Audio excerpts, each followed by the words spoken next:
দেখ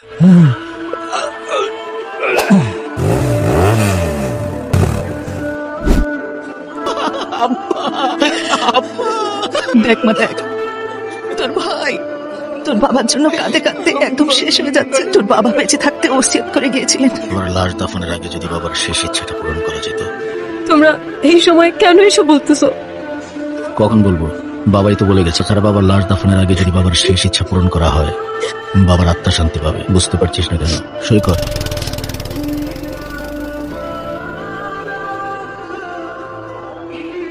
এই বাড়িতে আপনাদের পরিবারের একজন ইন্তেকাল করেছেন, আর আপনারা সম্পত্তি ভাগাভাগি করছেন। তুই কে যে আমাদের পারিবারিক আলোচনার মধ্যে ঢুকে গিয়েছিস? খালিদ, রিদিতা ম্যামের পার্সোনাল বডিগার্ড। মারা যাবার আগে এনায়েত সাহেব আমাকে অ্যাপয়েন্ট করে গেছেন আপনার সেফটির জন্য।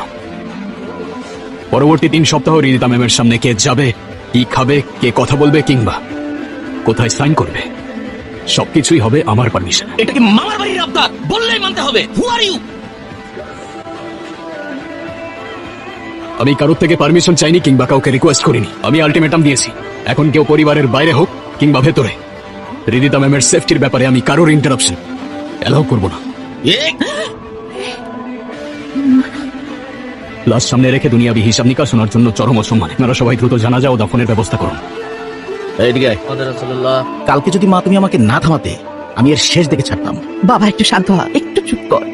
আমার কি মনে হয় জানিস বাবা, এই ছেলেকে না এত সহজে বাড়ি থেকে বের করা যাবে না। হ কালাম্মা ঠিকই কইছেন। এখন দেখি আপাও এই বেডারে বিশ্বাস করতেছে। আমরা আপন মানুষ থইয়া অনেক বাইরের বেড়াই আপার কাছে সব হয়ে গেছে। বডিগার্ড সাহেব, একটা কথা